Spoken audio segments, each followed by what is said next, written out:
So we'll go ahead and call this special meeting of the City Council to order. Council, you have a copy of the proposed agenda for tonight's meeting, and I would entertain a motion to adopt it. So moved. Have a motion second. Is there any discussion? Hearing none, all in favor signify by saying aye. Aye. All opposed. All right, the first topic tonight is the Defense Community Infrastructure Pilot Program Grant Agreement. Good evening, Mayor and Council, and thank you for the opportunity to hold this special call meeting. Tonight, we are going to consider potential acceptance of a $1 million grant from what we refer to as the DCIP program. So DCIP is administered by the Office of Economic Adjustment. We commonly refer to them as OEA. And you'll probably recall the acronym from times before when we've worked with them on projects like JLU studies, and we also worked with them on a joint recreation master plan in, I believe, 2011. So DCIP, refers to the Defense Communities Infrastructure Pilot Program. It is authorized for $50 million in this current federal fiscal year, and that's not just for North Carolina, that's nationwide.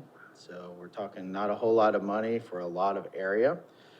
Max allocation for each individual grant could be $25 million with a maximum of 50% match. Now with the match, we had to be a little bit strategic in what we went after, because if you went after the full 50%, then the actual weight of your application went down. So we had to find a happy medium somewhere in the middle where we got enough money to give the project a shot in the arm, but weren't asking for too much money to basically price us out of being competitive. Funds are federal fiscal year 20 funds, so they have to be awarded by September 30. And that's one of the main reasons why we're here tonight. Purpose of the program is to address deficiencies in community infrastructure, supportive of a military installation, and enhance the military family quality of life, resilience, or military value.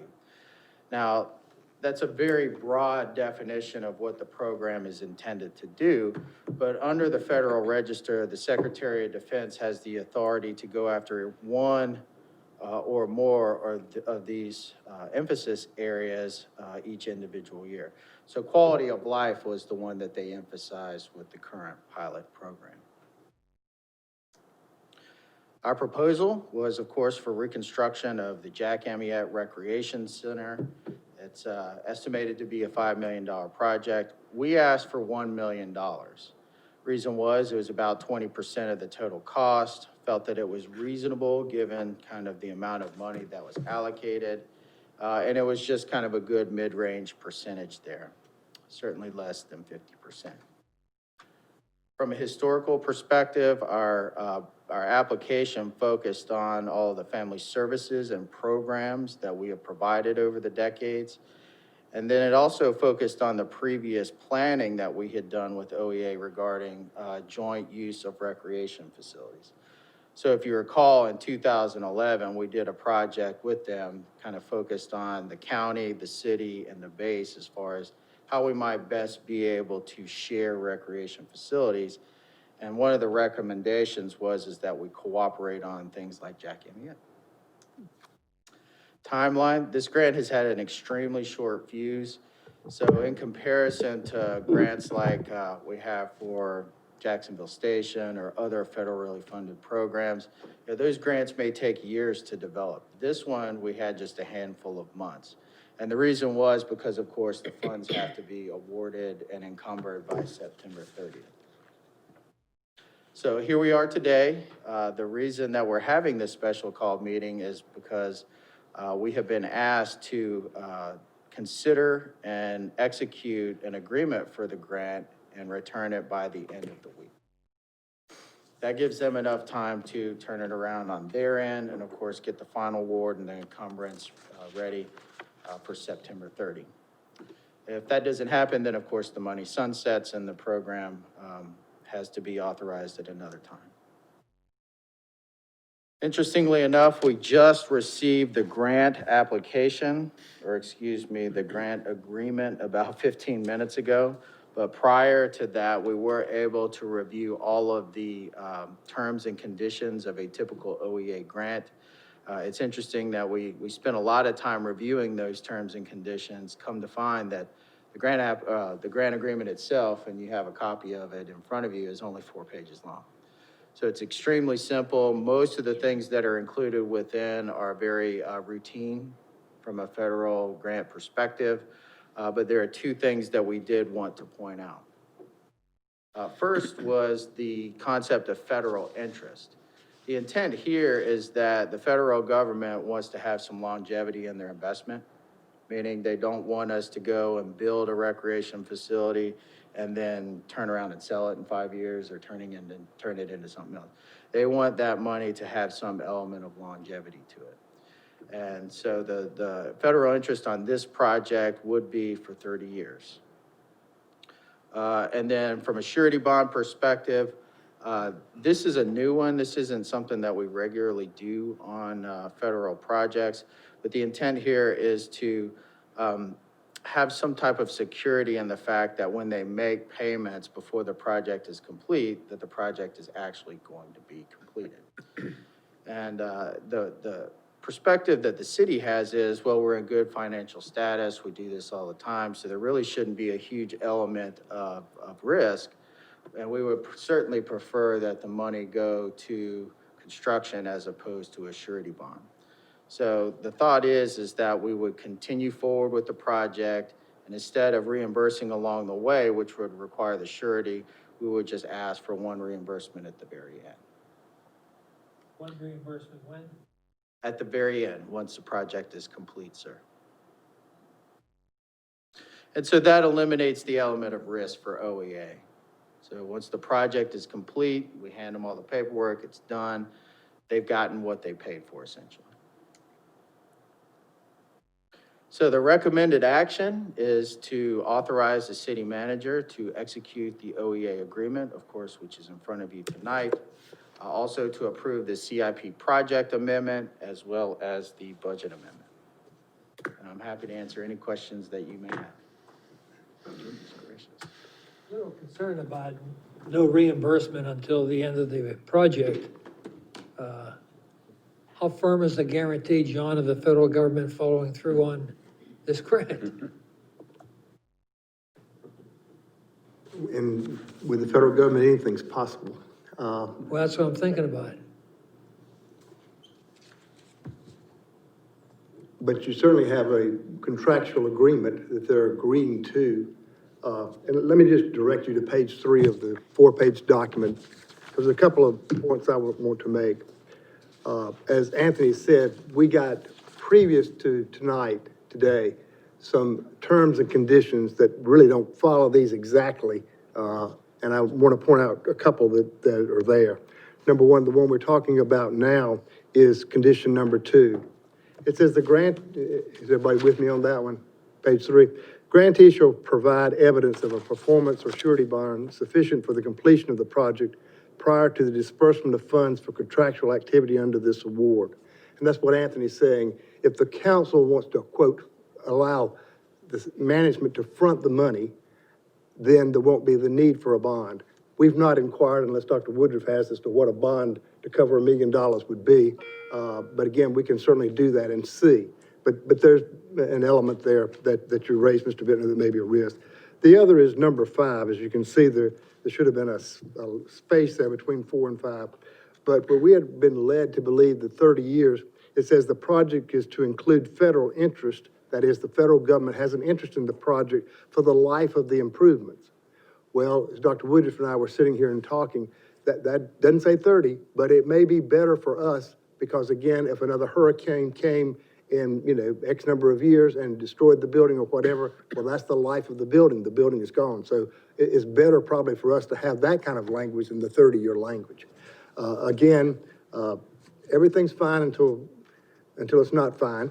There's always risk in things of this nature. But again, you have an opportunity here to receive an unexpected $1 million grant toward the rebuilding of Jack Amyette. Dr. Woodruff? Because the council had already established that you were going to front the money, and then pay the 4-cent reserve back over a 4-year period. It was our thought, why waste the whatever, $5,000, $1,000, whatever a surety bond is? If, on the other hand, what your preference is for us to go ahead and get a surety bond, we can certainly do that. Again, the approach that we're taking and recommend to you is that the city fully fund it, and once the certificate of occupancy and all bills have been paid, then we simply turn that in and get a $1 million check. Now, if council would prefer for us to have a surety bond and then have draws on it, we can do that also. The choice is yours. Well, you know, I tend to agree with you that if you can save the money on Yeah, why do it? insurance. Right. Also, what you said, John, I would think that the surety bond would be for the total amount of the project. Well, the way I read it, sufficient to completion of the project. Correct. Not just $1 million Right. that they're giving us. So you would talk about a $5 million That's correct. bond that you would have to fund. Like I said, I'd rather see the money go to the brick and mortar, the construction of the project. I mean, they could stiff us on the payments Yeah. if that's, you know, there's really no difference. You know, when the appropriation is actually in 1 year, so it's not something that has to be in next year's budget or the following federal budget. So, you know, they'll encumber the funds, and so hopefully, you know, there's no question mark about availability of the funds for that particular fiscal year. One other thing that we do not have a 100% answer on is whether or not the surety bond that we would require of our contractor could then be transferred to us to fulfill this requirement, okay? So anytime like when we're constructing Jacksonville Station right now, the contractor is required to have a performance bond as part of the contract. So that protects us in the event that they default, that we can then exercise the bond and complete the project. Question is, we're gonna have the same thing for Jack Amiette. Can we pass that through?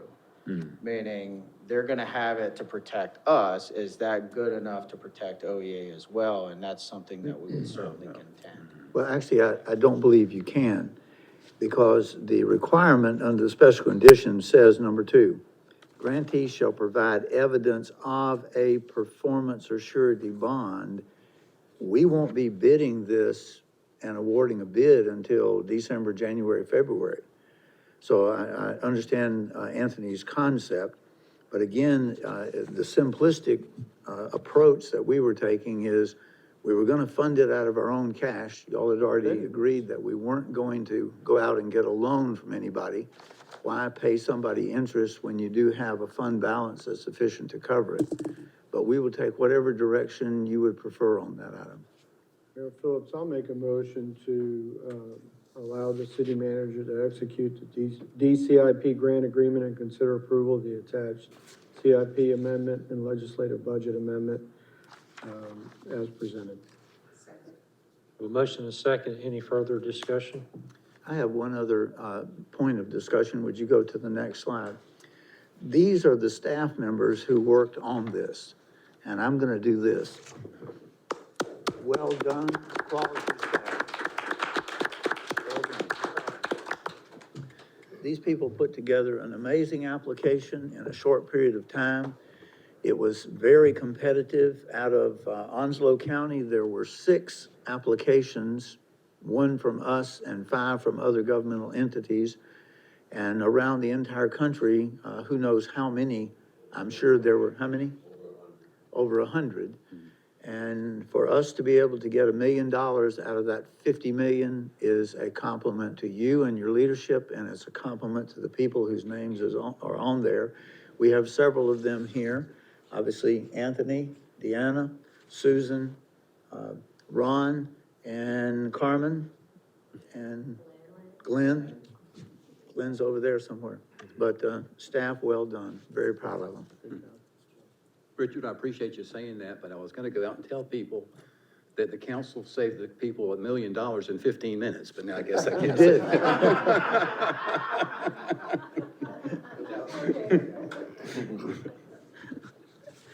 The other thing before you close, Susan does have one other application. We in for- haven't voted on this issue.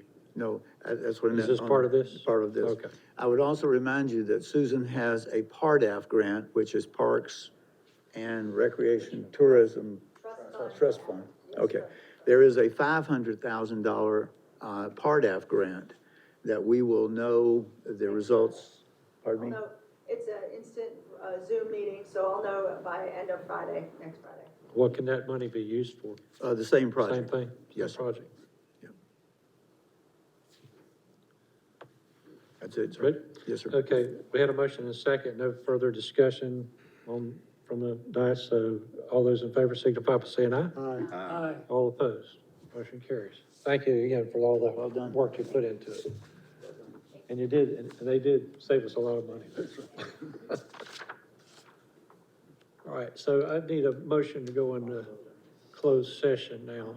And, okay, we have a motion, second, all in favor signify by saying aye. Right, okay, so we're gonna go ahead and.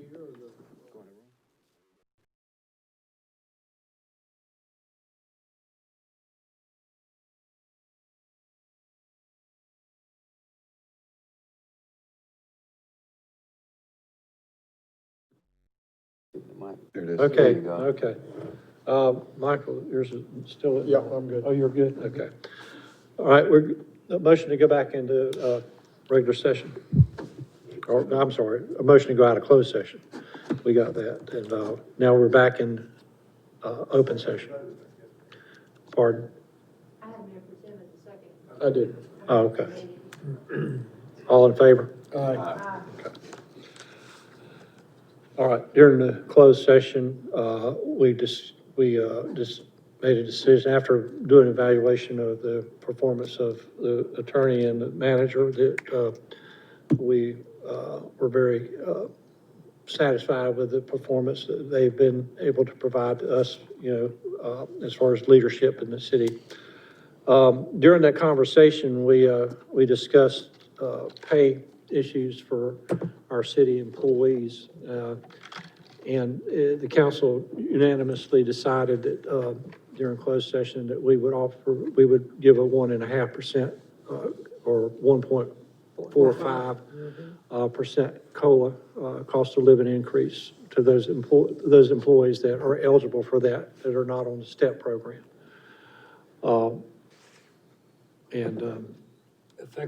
Effective July 1st of this previous July 1st. And, I think isn't there some usual qualifications as to when you began service? So subject to the normal conditions for city policy. eligibility. Yeah, that's in the city policy. Yes, sir. Thank you very much. Thank you very much. Okay, so we'll have is there any other topics of discussion? Will take a vote on it, or? Oh, do we have to take a vote on that? Okay, so there is a Motion motion. to approve? Okay. Second. Further discussion, none? All those in favor signify by saying aye. Aye. All opposed, motion carries. Now, is there any other business to discuss? We'll work with the finance director to make sure there's an actual budget amendment on your September 22nd to reflect the actual dollar amount of your action tonight based upon the conditions that you set forth in the motion. Very good. All right, I'll entertain a motion to adjourn. All in favor? Anybody opposed? Okay. Adjourn. Bob.